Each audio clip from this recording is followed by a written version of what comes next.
It's demo day, everyone. We're going to go through the entire league's feature set as it exists today. So strap in. Don't worry, it's not too long, but we got a lot to cover. So let's get it.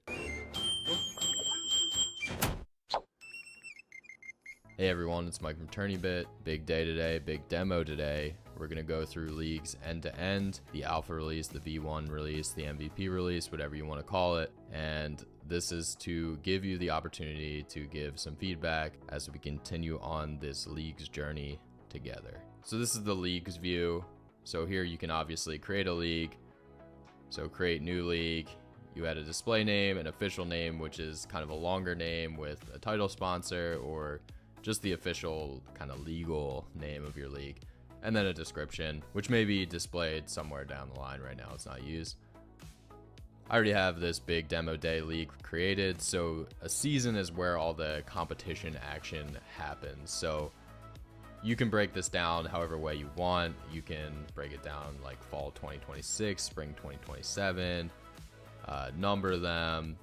You could even run different competition levels within the same league and give them different seasons within that league, or you can create separate leagues. You can slice it or dice it whatever way you want.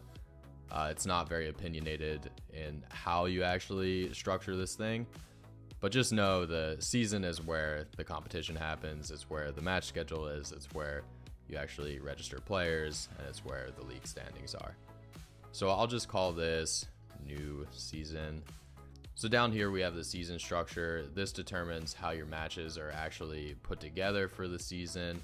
I'll do double round robin since that's a home away type schedule where every player plays each other twice. And then of course you can pick the best of, so games per series, we'll do 3 for this league. And then down the line you'll be able to set the number of groups and divisions. Right now this is locked in at 1. So we'll create the season, and then we'll go to this dashboard here. Nothing too crazy here right now, pending. We don't have public registration on. This will be updated as you kind of progress through setting up the league and registration, etc. So we have a public registration form kind of similar to tournaments. You can turn this on. Down the line will allow you to import participants directly as well. Right now this is the only way for the MVP. So the form by default, just some basic fields. We will be integrating this with the player profiles in the next couple of weeks, so that'll be covered in a later video. A new thing that we added with this registration system though, so you see that a lot of this looks similar. We have, team mode, player mode, entry limits, registration period. We added custom fields, so you can collect any kind of custom data at registration time that you need to actually run your league. So I'll stick with this shirt size example that we have here.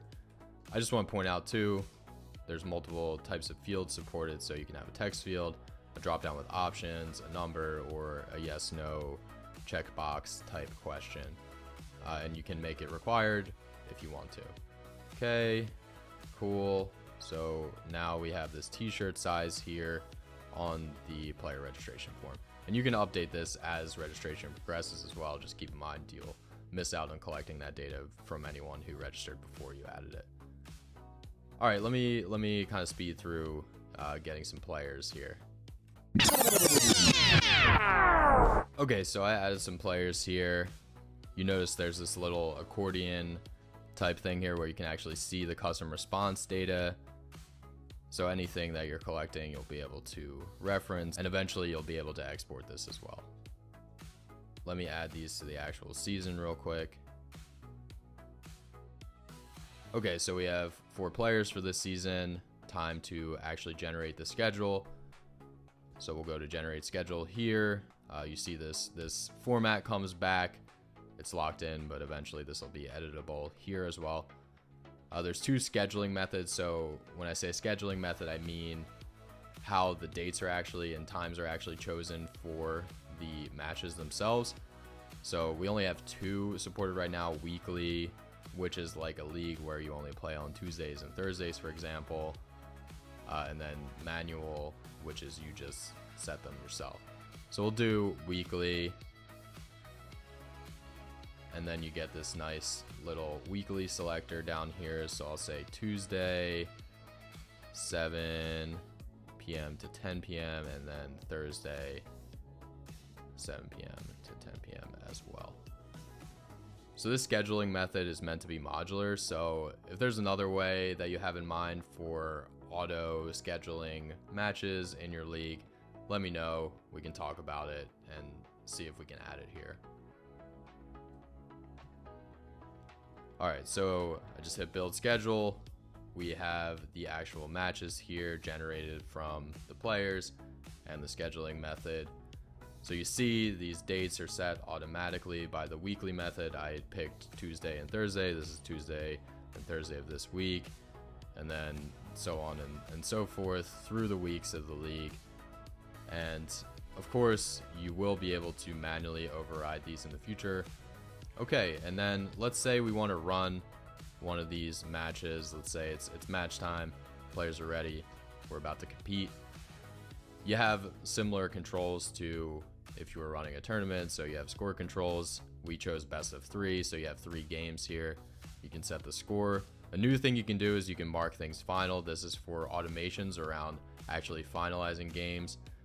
Okay, who we have here? Who won? All right, player 3 won, so we'll make player 3 win again. We'll finalize that. Okay, they're leading 0-2. So this is kind of to double check the winner. So you see that the person with the lower score in the series is not able to be selected here. But you want to lock in player 3 here. You hit finalize.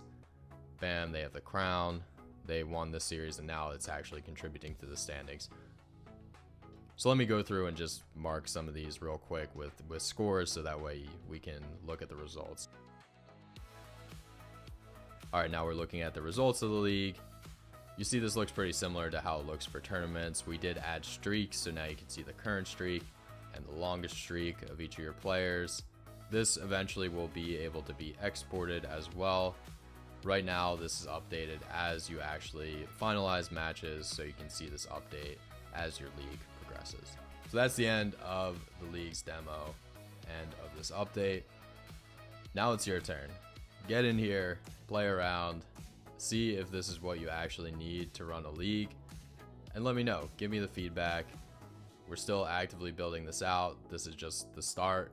We have this MVP, this initial state, and then we'll keep building on top of it, changing things to fit with your workflows, to fit with how you want to use it, and we'll make this the best league platform for esports out there. So let me get back to that right now, and I'll see you at the next update. Thank you so much.